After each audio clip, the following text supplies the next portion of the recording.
ನಮಸ್ಕಾರ ಎಲ್ಲರಿಗೂ, ಇದು ನಿಮ್ಮ ಗುರೂಜಿ ಟೆಕ್ ಬ್ಲಾಗ್ಸ್. ಇವತ್ತು ನಮ್ಮ ಸರ್ಕಾರಿ ಶಾಲೆಗಳಲ್ಲಿ ಇರುವಂಥ ಡಿಜಿಟಲ್ ಲೈಬ್ರರಿಯನ್ನು ನೋಡೋಣ. ಸ್ಯಾಮ್ಸಂಗ್ ಟ್ಯಾಬ್ ಲ್ಯಾಬ್ ಅನ್ನುವಂಥದ್ದು ಡಿಜಿಟಲ್ ಲೈಬ್ರರಿ ಇಲ್ಲಿ ನೋಡ್ಬೋದು. ಇಲ್ಲಿ ಇದರಲ್ಲಿ ಇನ್ಬಿಲ್ಟ್ ಚಾರ್ಜರ್ ಕೂಡ ಪ್ರತಿ ಟ್ಯಾಬ್ಗೂ ಕೂಡ ಕೊಟ್ಟಿರ್ತಾರೆ. ಇದರದ್ದು ನೋಡ್ಬೋದು, ಇಲ್ಲಿ ಬೋರ್ಡ್ ಒಳಗಡೆ ಅದರದ ಮಾಹಿತಿಯನ್ನು ನೀಡಿರ್ತಾರೆ.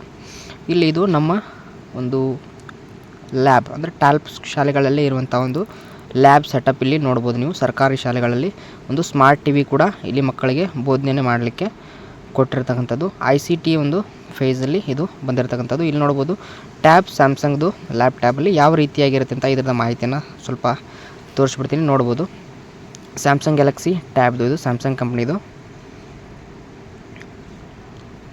ಸೊ ಪ್ರತಿ ಟ್ಯಾಬ್ಗಳಿಗೂ ಕೂಡ ಒಂದು ಡಿಜಿಟಲ್ ಲೈಬ್ರರಿಯಲ್ಲಿ ಪ್ರೊವೈಡ್ ಮಾಡಿರ್ತಕ್ಕಂಥದ್ದು. ಮಕ್ಕಳಿಗೆ ಒಂದು ಡಿಜಿಟಲ್ ಆಗಿರೋಂಥ ಶಿಕ್ಷಣವನ್ನು ಪಡೀಲಿಕ್ಕೆ ಅಥವಾ ಹೆಚ್ಚಿನ ಏನೋ ಒಂದು ಮಾಹಿತಿಯನ್ನು ಇವರು ಪಡ್ಕೊಳ್ಳೋಕ್ಕೆ ಈ ಕಂಪ್ಯೂಟರ್ ಲ್ಯಾಬಲ್ಲಿ ಡಿಜಿಟಲ್ ಕಂಟೆಂಟ್ ಕೂಡ ಇರುತ್ತೆ. ಸೊ ಡಿಜಿಟಲ್ ಕಂಟೆಂಟ್ ಜೊತೆಗೆ ಟ್ಯಾಬಲ್ಲಿ ಕೂಡ ಅವರು ಅಭ್ಯಾಸ ಮಾಡಲಿಕ್ಕೆ ಅಂತ ಒಂದು ಕಂಟೆಂಟನ್ನು ಕೂಡ ಇದರಲ್ಲಿ ಹಾಕಿರ್ತಕ್ಕಂಥದ್ದು.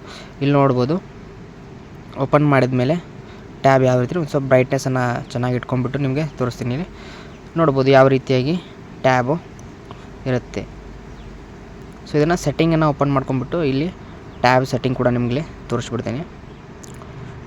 ಇಲ್ಲಿ ನೋಡ್ಬೋದು ನಿಮಗೆ ಸೆಟ್ಟಿಂಗನ್ನು ಓಪನ್ ಮಾಡಿದ ತಕ್ಷಣ ಇಲ್ಲಿ ಒಂದು ಸ್ಯಾಮ್ಸಂಗ್ ಟ್ಯಾಬ್ದು ಇಲ್ಲಿ ನಿಮ್ಗೆ ಕಾಣಿಸ್ತಾ ಇದೆ ಯಾವ ಥರ ಇಲ್ಲಿ ಸೆಟ್ಟಿಂಗ್ಸ್ ಕೂಡ ಇಲ್ಲಿ ಟ್ಯಾಬ್ದು ಒಂದು ಸೆಟ್ಟಿಂಗ್ಸ್ ಕೂಡ ಕಾಣ್ತದೆ. ಅಬೌಟ್ ಟ್ಯಾಬ್ ಅಂತ ಇಲ್ಲಿ ನೋಡ್ಬೋದು.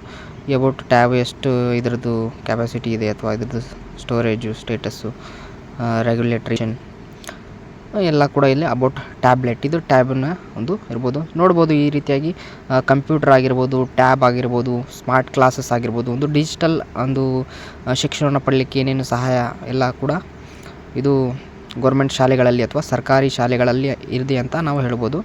ಸೊ ಯಾವತ್ತು ಈ ಸರ್ಕಾರಿ ಶಾಲೆಗಳು ಹಾಗೆ ಹೀಗೆ ಅಂತ ಹೇಳೋದ್ರ ಬದಲು ಸೊ ನಮ್ಮ ಸರ್ಕಾರಿ ಶಾಲೆಗಳಲ್ಲಿ ನೋಡ್ಬೋದು ಯಾವ ರೀತಿಯಾಗಿ ಒಂದು ಸೌಕರ್ಯಗಳು ಇದೆ ಅಂತ. ನಿಮಗೆ ಯಾವ ಶಾಲೆ ಅಂತ ಇಲ್ಲಿ ಗೊತ್ತಾದರೆ ಶಾಲೆ ಹೆಸರನ್ನು ಕಮೆಂಟ್ ಮಾಡೋದೇ ತಪ್ಪದೆ ಕಮೆಂಟ್ ಮಾಡಿರಿ.